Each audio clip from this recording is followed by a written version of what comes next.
Muy buenos días, un saludo a todos los oyentes. Efectivamente, hoy día, ante una inadecuada respuesta del Estado, y no de ahora, ya estamos hablando 20 años atrás por lo menos, en temas de inseguridad ciudadana, es el gran problema, debemos los ciudadanos asumir una cultura de prevención. En todos los ámbitos, desde la casa hasta nuestro comportamiento de todos los días, cuando salimos, vamos al cajero, al banco, tomamos taxi, vamos de compras, en fin, entonces hay que conversar. Hoy día lo importante es, por ejemplo, ya no la casa segura, sino la cuadra segura. Tenemos que entender que el ser solidario frente a un enemigo en común, que es la delincuencia en general, es muy importante. Hay que tener, obviamente, los números de emergencia siempre, de la comisaría del sector, del serenazgo del sector, porque ellos son los que tienen, por último, ante una crisis de seguridad que actuar, es su obligación, ¿no? Pero lo otro es la actitud de nosotros, ¿no? Esa falta de prevención en general, y no solamente frente al delito, frente a los desastres naturales, tampoco hay una cultura de prevención. Esperamos que sucedan las cosas para recién hacer algo. Y eso yo creo que no está bien. Y se pueden cambiar las cosas. Por ejemplo, mira tú, el año pasado, frente al desastre natural de estas lluvias que han habido, que han golpeado mucho, Ecuador tuvieron mínimos, pérdidas muy pocas pérdidas frente a lo que perdió Perú por no hacer prevención. Lo que pasa es que la inseguridad ciudadana que estamos viviendo es producto de ¿qué? De que no ha habido ni una respuesta con un trabajo integral y articulado entre los principales actores, que son la policía, Ministerio Público, Poder Judicial, Sistema Penitenciario. Tenemos que ver aquí, porque si solamente uno de esos actores trabaja bien, digamos, el resto va a malograr todo el esfuerzo y trabajo hecho. Pongo un ejemplo. Si el policía captura a un delincuente, lo pasa al segundo eslabón, que es el Ministerio Público, y el fiscal no amerita detención, lo suelta, que es lo que generalmente pasa. Y entonces el esfuerzo y el riesgo que tiene el policía para capturar a un delincuente se diluye. Pero a veces también pasa a la fiscalía y va al tercer eslabón, que es el Ministerio del Poder Judicial, y algún magistrado lo suelta. Entonces el esfuerzo hecho por la policía y el Ministerio Público también se ve ya no ha valido ese esfuerzo. Y por último, tenemos un cuarto eslabón, que no por ser el último es el menos importante, que es un sistema penitenciario que hoy día la delincuencia delinque desde los penales. Por ejemplo, el tema de las extorsiones. Los penales no son seguros, no hay tal hacinamiento que hacer una reinserción hacia interno es casi imposible, por eso la reincidencia delictiva. Entonces no se está mirando el problema, el gran problema, porque víctima puede ser cualquiera que me esté escuchando ahí en tu radio, tú, yo, cualquiera puede ser víctima de esta vorágine que se está viviendo de delito, de violencia en el país. Primero que tiene que haber un claro compromiso político, de parte de quien, obviamente, el presidente de la República. Recordemos que el gobierno anterior con Humala, con bombos y platillos, anunciaron que iban a trabajar el CONACYT, y a cuántas reuniones asistió el presidente, una. Humala asistió solamente a una. Nuevamente, este presidente, PPK, que yo sepa, no está comprometido políticamente. ¿Y por qué la importancia de un compromiso político? Porque pongo el caso y el ejemplo de Honduras, un país más pequeño que el nuestro, con menos recursos que nosotros, pero con un presidente que ha sido reelecto, que se comprometió políticamente en el tema, hizo una reforma policial, como lo hizo Colombia también con éxito. Y esta reforma policial ha dado sus frutos, han sacado a un número importante de policías corruptos. Hoy día, para ser policía en Honduras, hay que pasar 3 pruebas, la poligráfica, la toxicológica, para ver cómo está, digamos, esta persona en cuanto a que no sea una persona drogadicta, pruebas psiquiátricas, para ver si no tiene problemas mentales. Y yo me pregunto, ¿qué pasaría si se implementa esas pruebas acá? Y no solamente hablo de la policía, hablo a nivel de los servidores públicos en esas instituciones que tienen que ver en el combate con el delito. Hablo del Ministerio Público, hablo del Poder Judicial, hablo del personal INPE. ¿Cuánta gente saldría? Les dejo la pregunta a ustedes. tiene que haber, o sea, se tiene que dar. Mientras que no se dé eso, va a pasar el tiempo y vamos a seguir en lo mismo. O sea, pasarán 2, 3, 5, los años que usted quiera, pero mientras que no se trabaje esas reformas estructurales, no se va a avanzar mucho. Eso es por un lado.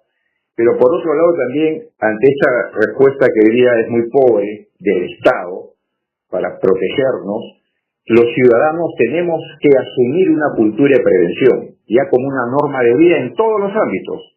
Desde la casa, empezando por la casa, cuando va al cajero, al banco, cuando va de compras, cuando toma un taxi, en su día a día uno tiene que estar involucrado en su seguridad. Buena pregunta. Es muy importante la revalorización de la familia como célula básica de la sociedad, ¿no es cierto? Entonces, nada se podrá lograr con políticas públicas, que no las hay todavía claras, para evitar conductas antisociales, pandillaje, delincuencia juvenil, en fin. Hoy día se ha aumentado, por ejemplo, el consumo de marihuana en nuestros adolescentes. Y algunos padres de familia lo saben. Y muchos cierran los ojos. O sea, no quieren involucrarse en ese problema. Una madre, un padre de familia sabe perfectamente cuando su hijo es pandillero, pues llega con sangre, en fin, ellos saben.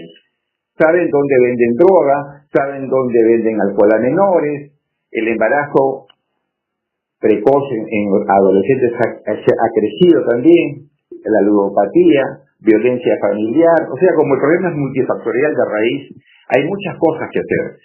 Pero lo importante es que el padre de familia entienda que tiene que criar con el ejemplo arrastra mucho. Entonces, a usted, padre de familia, si tiene algún problema, busque apoyo. O sea, si tiene un hijo drogadicto, un hijo pandillero, un hijo que está por mal camino, no cierre los ojos. Es lo peor que puede hacer. Hay que enfrentar el problema. Hoy día, pues, lamentablemente, los padres no quieren, no pueden o no saben criar adecuadamente a sus hijos, y encima el ejemplo que dan en casa no es el correcto, ¿no? Entonces, por eso es que en los últimos años ha crecido, así año a año ha crecido esta violencia delictiva, y estamos hoy día viviendo realmente una violencia imparable. Muy buenos días, señor Washington Alosilla. Un saludo para todos los oyentes de Radio Salcantay, de Cusco, y estoy a las órdenes. Bueno, lo primero que este problema se ha venido agudizando en los últimos años. Hablo de los últimos 20 años, para ser preciso, que se ha hecho poco o nada respecto a la seguridad ciudadana. El Estado, como Estado, tiene 4 instituciones principales, que es la que enfrenta directamente la inseguridad ciudadana. Empezamos por la policía, Ministerio Público, Poder Judicial, Sistema Penitenciario. Eso ya lo sabemos todos. Pero no hemos atacado la raíz del mal, o sea, no hemos hecho reformas estructurales que permitan que estas instituciones, por ejemplo, se libren de esa corrupción que viene siendo, digamos, un gran problema hoy día a todo nivel. Y hablo a todo nivel, desde la Presidencia de la República, que hoy día están esperando qué va a decir este señor Barata, a ver si desbarata muchas cosas que están ahorita comentándose. Pero el tema está en que no se ha hecho una limpieza de los malos servidores públicos que ahí trabajan. Eso es por un lado. Por otro lado está que lamentablemente los padres de familia no están educando adecuadamente a sus hijos adolescentes. Ya Cedro lo ha dicho, lo hemos hablado creo en varias oportunidades, ha habido un aumento de consumo de marihuana, por ejemplo, de 30%. Hoy se consume más cocaína en la juventud, más alcohol, hay más embarazo no deseado de parte de las jóvenes. La violencia familiar está hoy día enquistada en muchos hogares de todo el país. Entonces, esos son factores que van a alimentar en un corto plazo a que estas personas podrían ingresar a la escalera del delito. Entonces, no se está haciendo tampoco la cultura de la prevención. Y hablo del ciudadano. Yo, ciudadano, si veo que el Estado no me está cuidando, si veo que el alcalde, el presidente de la región, no se preocupa por mi principal problema hoy día, que es la seguridad ciudadana. Si ellos no se preocupan, yo tengo que asumir una cultura de prevención como norma de vida en todos los ámbitos. No nos queda otra. Hoy día tenemos que estar juntos como ciudadanos, como vecinos, en las cuadras. Y claro, no hay que pedir mucho, porque en estos 20 años, te digo, estoy monitoreando, y las autoridades como los alcaldes les importa poco, menos aún ahora que no van a ser reelectos y menos aún ahora que ya están por acabar su mandato. A ver, lo primero, ya los estudios, diversos estudios han demostrado de que tenemos que, como Honduras y como Colombia, como ejemplo, te pongo, Honduras es un país pequeñito, ojo, con mucho menos recursos que Perú, pero a nivel político de compromiso fue tan grande hace 3 años atrás que el propio presidente intervino para mejorar la seguridad ciudadana. ¿Y qué es lo primero que hicieron? Una reforma de la policía. Claro, porque la policía es el primer actor que maneja esta situación a nivel prevención, disuasión, captura, investigación. Entonces ellos han invertido $20 y tantos millones solamente en repotenciar todos los equipos de criminalística. La escuela la han mejorado la malla curricular de los policías. Hoy día, por ejemplo, para ser policía en Honduras hace falta que pasen 3 pruebas: toxicológica, la poligráfica y la psiquiátrica. Es una cosa obligatoria. Yo te pregunto, Washington, ¿qué pasaría si en nuestro país imitamos un trabajo que ha tenido buenos resultados e implantamos este tipo de controles en los funcionarios? No solamente la policía, hablo también de la justicia, del INPE.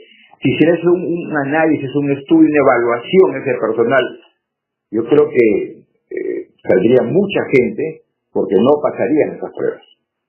En mi opinión, no. Mundialmente he leído muchos tratados, hemos conversado con mucha gente que está metida en este ambiente de la seguridad.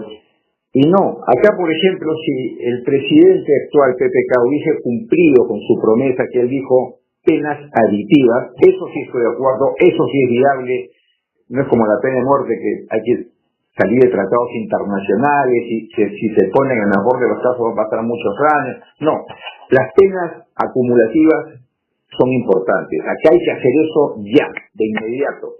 Si este individuo que violó esta niña le hubieran aplicado el sistema de penas acumulativas, estaría preso porque él cometió 2 violaciones antes. Y mucho delincuente que mata, mucho delincuente que asalta, mucho delincuente, con ese tipo de penas acumulativas estarían en prisión. Ahora bien, eso sería lo ideal, implementar las penas acumulativas.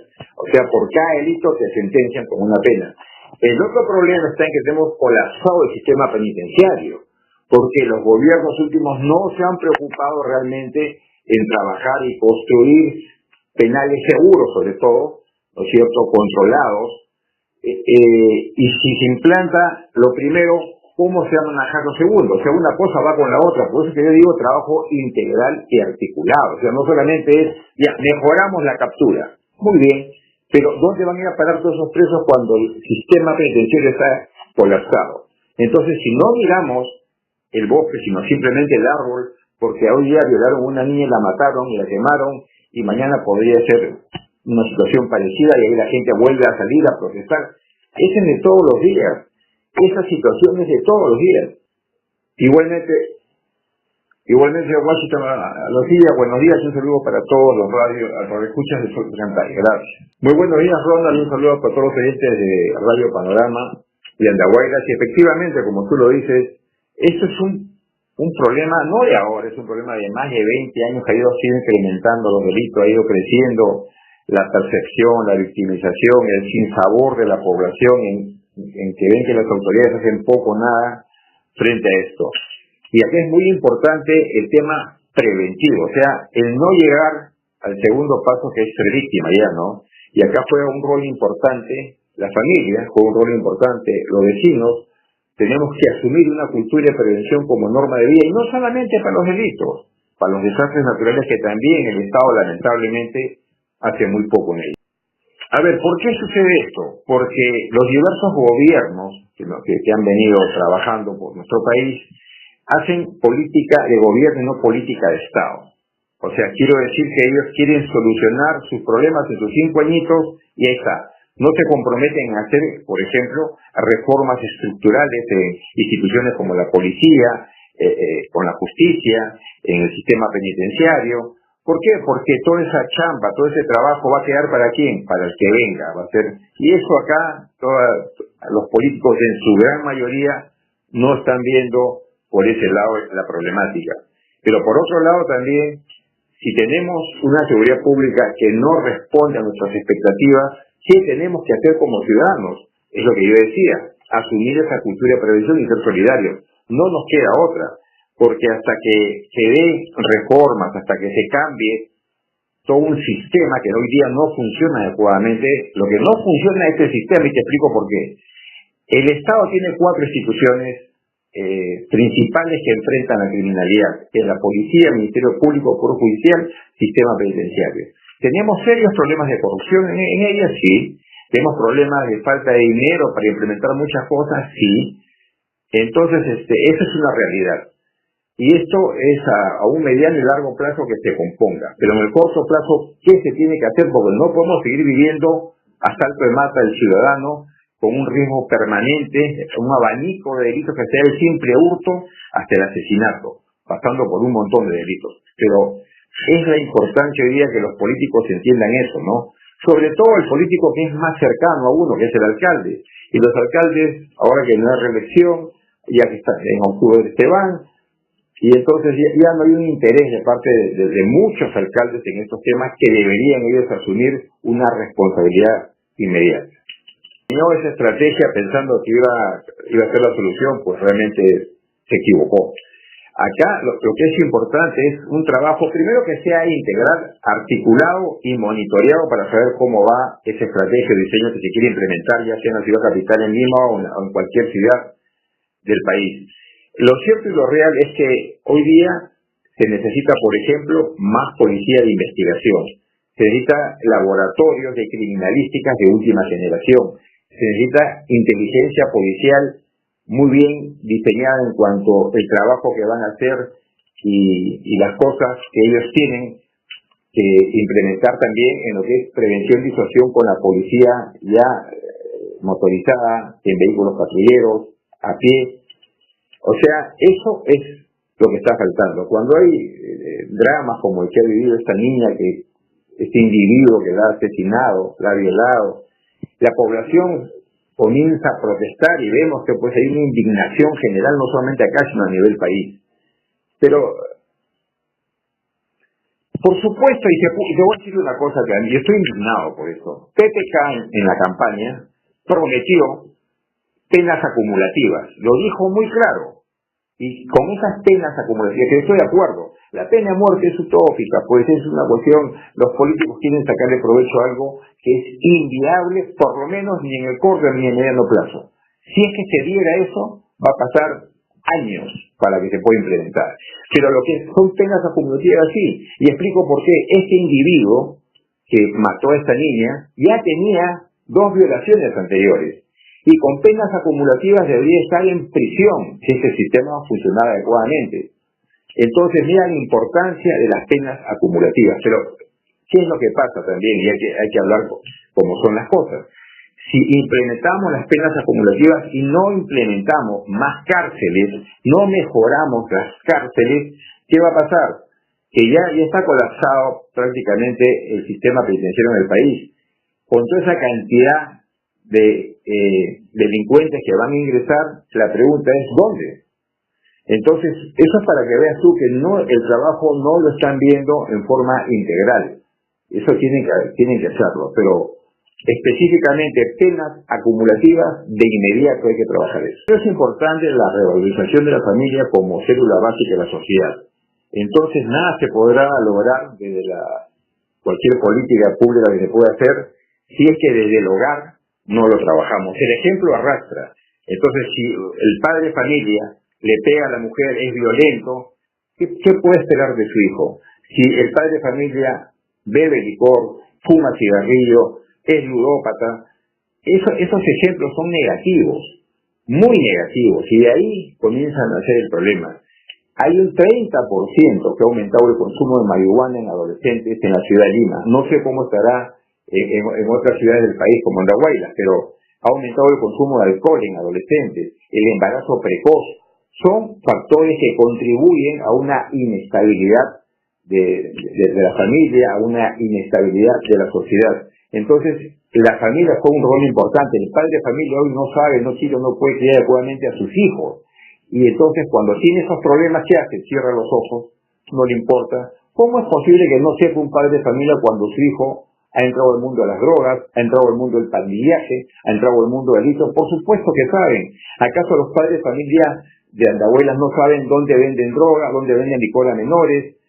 Todo eso se sabe, toda esa información la tienen. Entonces los padres de familia tienen la obligación, hoy más que nunca, primero de hablar en familia temas de seguridad preventiva en general, y en particular con todos nuestros hijos adolescentes y niños, para que ellos sepan realmente qué riesgos se enfrentan todos los días. Mira, es doloroso decirlo, yo no he dicho esto, digamos, pero el padre de familia, y yo, a mis nietos, por ejemplo, cuando los llevo a que vayan a estudiar, yo bajo, los dejo, los hago ingresar, y cuando recojo hago lo mismo, ¿no es cierto? Yo jamás dejaría en una situación que hoy vivimos de inseguridad total a mi hija no sé, a media cuadra o a un costado, no, y me voy. Y no sé si entró o no entró. Hay fallas que cometen los padres de familia.